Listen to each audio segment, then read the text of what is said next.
भाजपा कार्यालय में भाजपा जनाक्रोश सम्मेलन का आयोजन किया गया, जिसमें कांग्रेस पर महिला आरक्षण विरोध का आरोप लगाया। कहा गया कि कांग्रेस ने 131वें संविधान संशोधन विधेयक महिला आरक्षण का विरोध कर महिलाओं के अधिकारों पर प्रहार किया। चुनाव में उन्हें जवाब मिलेगा। जिला भाजपा कार्यालय में आयोजित जनाक्रोश सम्मेलन में मुख्य वक्ता उत्तराखंड आवास सलाहकार परिषद उपाध्यक्ष भावना मेहरा ने कहा, विपक्ष की नकारात्मक राजनीति ने आधी आबादी के सपनों को कुचला। भाजपा महिला सशक्तिकरण के लिए समर्पित है, जबकि कांग्रेस सत्ता की सियासत करती है। कहा कि सीएम धामी महिलाओं के हित में सक्रिय, विपक्ष के रुख को साजिश करार दिया। विशेष सत्र में निंदा प्रस्ताव का समर्थन किया। जिलाध्यक्ष गोविंद सामंत ने मेहरा का स्वागत किया। इस दौरान दर्ज राज्य मंत्री मुकेश महाराणा, श्याम नारायण पांडे, हेमा जोशी, ब्लॉक प्रमुख अंचला बोहरा, प्रेमा पांडे, दीपा जोशी सहित बड़ी संख्या में महिलाएं उपस्थित रही। कि जिस तरह से महिलाएं 2 दशक से इंतजार कर रही थी कि संसद और विधानसभाओं में महिलाओं को स्थान मिलेगा, और अपेक्षा थी, जिस तरह से लग रहा था 2023 में सितंबर में ये पारित हो गया। फिर विधेयक में संशोधन करते हुए परिसीमन और जनगणना की बात हुई, क्योंकि उसके बिना संभव नहीं था कि परिसीमन के बिना संभव ही नहीं है कि आरक्षण की व्यवस्था हो पाए। तो परंतु जिस तरह से विपक्षियों ने महिलाओं की जो मांग थी उसे कुचल दिया और महिलाओं को इस तरह से निराश किया, उसको लेकर एक महिलाओं में बहुत ही आक्रोश का भाव है। और इस आक्रोश को आप देख रहे होंगे कि हर स्तर पर, चाहे वो राष्ट्रीय स्तर है, क्योंकि ऐसा नहीं है कि आधी आबादी का विषय है, आधी आबादी को ये सब दल आज तक वोट बैंक के रूप में उपयोग करते आए हैं। और उसको जहां अब उसके अधिकार देने की बात हुई, उसके ऐसा नहीं कि कोई उपकार किया जा रहा था, ये हमारा नैसर्गिक अधिकार था। और आज जहां उसे देने की बात आई और लगा कि ये चीज़ें चरितार्थ हो जाएंगी, तो वो सब चीज़ें महिलाएं बहुत निराशा का भाव होना है। क्योंकि जिन नीति निर्माण को लेकर हम सोचते थे कि हम इसमें भागीदारी करेंगे, कि जब हम आधी आबादी है तो क्यों ना नीति निर्माण में और योजनाओं बनाने में हमारी भी भागीदारी हो, और महिलाओं को लेकर योजनाएं बनती हैं तो महिलाओं की भी उसमें भागीदारी हो, हम स्वयं तय करें कि हमारे लिए क्या योजनाएं बननी चाहिए। परंतु जिस तरह से विपक्ष ने और कांग्रेस और ये अन्य दलों ने, जो महिला विरोधी जिनके चेहरे रहे हैं, उन्होंने इसे कुचला है, उसको लेकर ये महिलाओं का जो आक्रोश है वो आप देख रहे हैं सड़कों पे उतर के आ गया है। और मशाल जुलूस के माध्यम से, पद यात्राओं के माध्यम से हम लोग सड़कों पे उतरे हैं, और ये तब तक जारी रहेगा जब तक कि इन पार्टियों को ये होश ना आ जाए कि उनको महिलाओं का अधिकार देना ही पड़ेगा। और अगर वो सोचते हैं कि आगामी चुनाव में वो महिलाओं को फिर से बेवकूफ़ बना पाएंगे और ये फिर से पुनः महिलाओं का वोट बैंक ले पाएंगे, तो मैं चेतावनी देना चाहती हूँ कि महिलाएं सशक्त हैं, पढ़ी लिखी हैं और सब अध्ययन किए हुए हैं। ऐसा नहीं है कि उनके कुतर्कों को वो समझ नहीं पा रही है। कि आप कभी कहते हैं धर्म के नाम पे आरक्षण कर दीजिए, जो संवैधानिक रूप से संभव ही नहीं है, तो महिलाएं सब समझती हैं कि आप नहीं देने के पीछे अपने ये कुतर्क दे रहे हैं। तो अब ये जो आगामी चुनाव है, चाहे वो 2027 का चुनाव है या 2029 का चुनाव है, इसमें इनको इसके दुष्परिणाम देखने को मिलेंगे।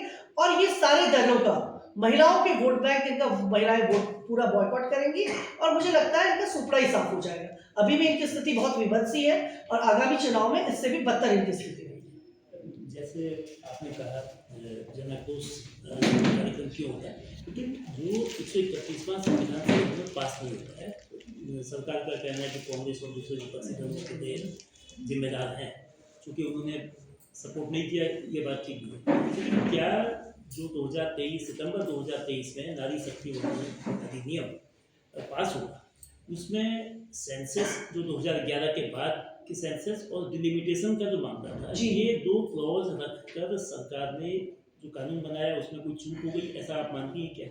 देखिए, वो आवश्यक भी था, वो करना इसलिए भी आवश्यक था तो बिना परिसीमन के, क्योंकि बिना पिछले 5 दशकों से परिसीमन हुआ ही नहीं है सीटों में।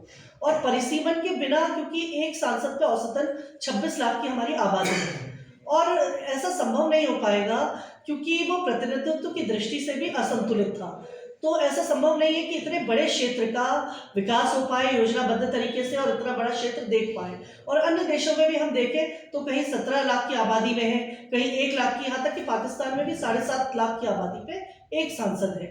तो परिसीमन तो आवश्यक था ही था, क्योंकि परिसीमन के बिना संभव ही नहीं है। और उसके लिए जनगणना की भी आवश्यकता है, क्योंकि आबादी जनसंख्या पे आधारित हमारा परिसीमन है। मैडम, जैसा कि 2027 चुनाव आने वाले हैं, जी। तो विपक्षी का कहना है कि अगर भाजपा नारी शक्ति की इतनी ही बातें अगर करती है, तो क्या 2027 में उत्तराखंड से ही इसकी शुरुआत क्यों नहीं की जाए? देखिए अब वो लोग कहते हैं कि 2027 में आप लागू कर दीजिए, परंतु मैं फिर बताना चाहूँगी कि बिना परिसीमन के 100, अब आप कहते हैं कि आरक्षण 33% लागू कर दीजिए। अब 33% लागू करने में जो हमारी सीटें हैं वो कौन निर्धारित करेगा कि 33% आरक्षण के अंतर्गत जो सीटें आती हैं वो कौन कौन सी सीट होंगी? वो तो परिसीमन आयोग ही तय करेगा, सरकार नहीं तय करेगी। तो उसके लिए परिसीमन आयोग है, तो फिर परिसीमन की आवश्यकता है। तो परिसीमन तो उस दृष्टि में भी होना ही होना है। बिना परिसीमन के कौन निर्धारित करेगा कौन सी ऐसी सीटें हैं जो महिलाएं आरक्षित होंगी? मैडम, जो विधेयक आप लेके आए नारी शक्ति वंदन अधिनियम, तो उससे सेंसस तो उसमें भी नहीं किया गया, सेंसस से पहले लागू कर देने की बात प्रस्ताव लेके आ गए थे। नहीं, तो इसीलिए तो अब ये 2 बिल लाए गए थे कि जनगणना भी होनी है और उसके उपरांत परिसीमन होना है। इसीलिए तो ये बिलों को लाने की आवश्यकता पड़ी है। जैसा कि कल जो विधानसभा सेशन हुआ, स्पेशल सेशन, उसमें विपक्ष के नेता यशपाल आर्य ने एक संकल्प रखा, और संकल्प ये था कि जो 33% आरक्षण है, चूँकि ये लोकसभा की बात होगी, विधानसभा में 2027 से कर दिया जाए, और वो जो उनका संकल्प था वो खारिज कर दिया गया। तो क्या पार्टी अगर तत्काल आरक्षण महिलाओं के लिए लागू हो, ये बात वो कहती है, तो बीजेपी क्यों इसको एक्सेप्ट नहीं नहीं, तत्काल तो लागू करने के लिए इसीलिए तो ये परिसीमन ये सब किया गया कि 2026 का बिल पारित करने के पीछे कारण ही ये था कि तत्काल नहीं, तो अगर वो आज की परिस्थिति में करते हैं तो फिर ये बिल 2034 तक तो फिर भी आरक्षण नहीं मिल पाएगा। उसके पीछे कारण ही यही था। मैडम, पिछले 26 दिनों से ये आंगनवाड़ी बहनें धरने पे बैठी हुई हैं और आशाएं और ऐसे ही आपकी भोजन माताएं आंदोलनरत हैं, तो इनकी मांगों को पूरा नहीं किया जा रहा है। उनका कहना है कि एक तरफ भाजपा सरकार नारी शक्ति की बात करती है और महिलाएं पिछले 26 दिनों से धरने पे बैठी हैं, उनकी सुध लेने वाला कोई नहीं।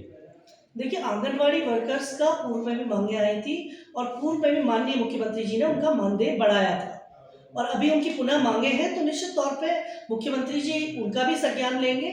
और अभी उनसे वार्ता भी हुई है पूर्व में मुख्यमंत्री जी से। और जहाँ तक आशा वर्कर्स का है, निश्चित तौर पे बहुत महत्वपूर्ण भूमिकाएं आशा वर्कर्स भी निभाती हैं, और मेरी उनसे लगभग मुख्यमंत्री जी से लास्ट टाइम बात भी हुई थी और एक ज्ञापन उनको दिया भी था। तो मुझे लगता है अभी क्योंकि ये सब महिला आक्रोश अधिनियम बिल और ये सब चल रहा है, तो निश्चित तौर पर महिलाओं का, क्योंकि मुझे नहीं लगता माननीय मुख्यमंत्री जी जितना संज्ञान लेते हैं, चाहे वो ईजा बेड़ी कार्यक्रम के माध्यमों से महिलाओं को सम्मान देने की बात हुई या सब महिला समूह को, या लखपति दीदी के माध्यम से सबसे ज़्यादा हमारे यहाँ लखपति दीदी बन के आई, और मुझे नहीं लगता कि कहीं से कहीं तक हमारी ये आंगनबाड़ी या आशा वर्कर्स भी वंचित रहेंगी। शीघ्र ही मुख्यमंत्री जी उनका विषय भी संज्ञान में लेंगे और कहीं ना कहीं उनके होगा भी, और उनकी भी जो मांगे हैं, जो जेन्युइन मांग्स हैं, उनको वो पूरा करने का प्रयास करेंगे, ऐसा मुझे विश्वास है।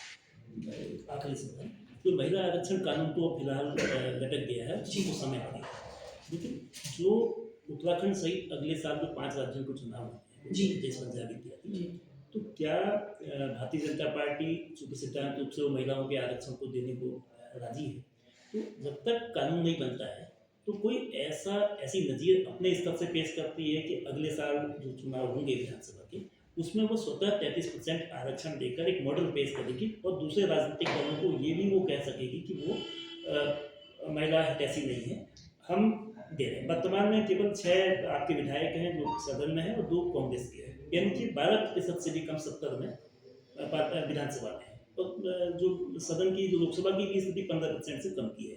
तो क्या इस तरह की कोई प्रयास आप लोगों के स्तर से, जो संगठन पे भी, सरकार पे भी प्रयास किया जाए? देखिए, पूर्व में आपने देखा होगा पंचायतों में आरक्षण नहीं था, तो आरक्षण नहीं होने के कारण पंचायतों का प्रतिनिधित्व तो महिलाएं बहुत कम संख्या में कर पाती थी, और उनकी तैयारी ही नहीं रहती थी, क्योंकि उस तैयार से उनकी तैयारी नहीं है तो वो उस पटल पे आने की सोच भी नहीं पाती थी। तो लेकिन 50% आरक्षण हुआ, उसके बाद आप देख रहे हैं 50 से भी लगभग 60% की हमारी जो महिला आबादी है वो पंचायत के विभिन्न पदों पर प्रतिनिधित्व कर रही है। और यहाँ भी क्योंकि महिलाओं की ये अपेक्षा नहीं है कि हमें सीट यहाँ पर आरक्षण है, और क्योंकि तैयारी ही नहीं है, उस स्थिति में जहाँ महिलाओं की तैयारी होगी, जहाँ महिलाएं हमारी विधायक के लिए तैयारी की होंगी, क्योंकि ऑलरेडी पुरुष विधायक बैठे हुए हैं, तो थोड़ा सा दिक्कत तो महिलाओं के लिए भी है ना। महिला वहीं तो स्थान मांगेंगी जहाँ पर उन्हें अपेक्षा होगी कि हमें स्थान मिल पाए, और पुरुष विधायक हमारे अपेक्षाकृत कार्य किए हुए हैं, पूर्ण उनकी तैयारी है। तो जहाँ पर महिलाएं हमारी मजबूत होंगी, जहाँ पर हमारी सशक्त प्रतिनिधित्व होगा और महिलाओं को लगेगा, तो वो अपनी दावेदारी भी करेंगी और निश्चित तौर पर टिकट भी मिलेगा। ऐसा नहीं है, जहाँ पर जीतने की उम्मीद होती है महिला प्रत्याशी को आगे बढ़ाने का प्रयास भारतीय जनता पार्टी करती हुई है।